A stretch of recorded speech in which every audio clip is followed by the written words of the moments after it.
Bonjour et bienvenue au-dessous des bibliothécaires. Très bonne année à vous. On vous accueille toujours avec ravissement à la bibliothèque. Continuez à venir nous voir. L'année est partie sur les chapeaux de roue. On vous proposera encore des animations, des ateliers.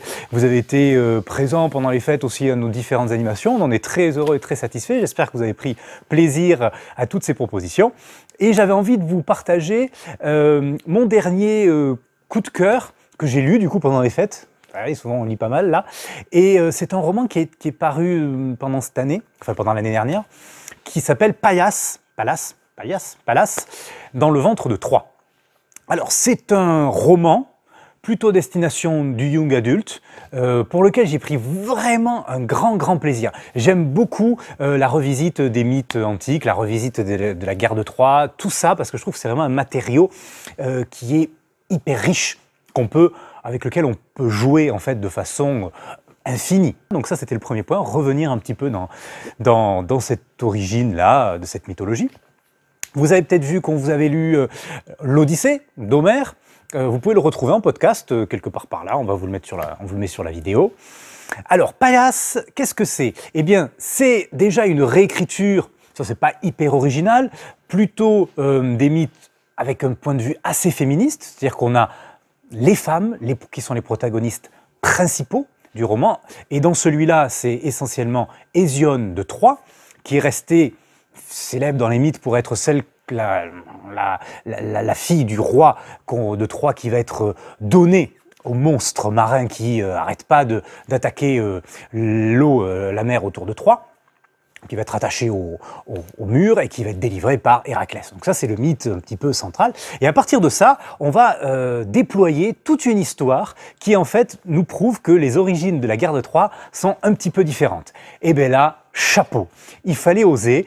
C'est très bien réussi. C'est une écriture très fine, très acérée. On a des petits chapitres et on a une structure en chants, vous savez, comme les chants antiques, chant 1, chant 2, chant 3, chant 4, chant 5, avec une volonté pour l'autrice d'aller puiser dans les mythes qu'elle a utilisés. À la fin, on a une toute petite bibliographie. On pourrait dire que c'est plutôt une mise en contexte de ces chants avec les mythes qu'elle a utilisés. Donc elle essaie de sourcer son roman. C'est une façon de rentrer justement dans la mythologie gréco-latine de façon très intelligente. Alors évidemment, les hommes de manière générale et les dieux, même masculins, en prennent plein la lampe. Voilà, il faut le dire, et c'est une belle façon aussi de repositionner tout cela, avec un Zeus qui est un véritable ogre, à la fois sexuel, à la fois parental, hein, c'est vraiment une pulsion féchère. Et donc on a comme ça ces lignes de force qui s'affrontent, puisque pour le roman, les causes de la guerre de Troie, c'est un affrontement, on pourrait dire ontologique, entre Zeus père et Athéna fille, pour la sauvegarde de la sœur de lait d'Athéna, Paillasse, qui est envoyée sur Troie et cachée au fin fond du Cénacle, du Saint des Saints de Troie. Et on a un portrait d'Héraclès, Hercule, qui est extraordinaire, parce que souvent dans le mythe, Héraclès est présenté comme étant celui qui sauve quand même la situation, qui va punir le méchant roi de Troie, et là c'est clairement pas à son avantage. Il est quand même vu du point de vue d'Hésione comme un monstre qui pue, qui prend la mer tout le temps avec les Argonautes. Ce sont des types, voilà, on sent quand même qu'il y a une peur de ces hommes qui n'ont plus de droit, qui n'ont plus de loi, qui n'ont plus de règles, qui se font justice eux-mêmes. Il y a une petite réflexion aussi sur ça. Grand roman, qui se lit très facilement. Pour vous tout vous dire, je l'ai quasiment lu dans le train, en allant à Paris pour mes vacances.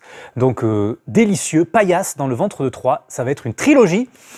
J'attends la suite avec une grande impatience. Merci de nous avoir suivis, de continuer à nous suivre nombreux. Partagez vos coups de cœur également, commentez, abonnez-vous à notre chaîne. On est toujours vraiment très heureux de voir que les abonnés progressent, de vous échanger nos coups de cœur, nos avis, nos points un petit peu techniques aussi de métier quand on peut. À très vite au-dessous des bibliothécaires. Au revoir.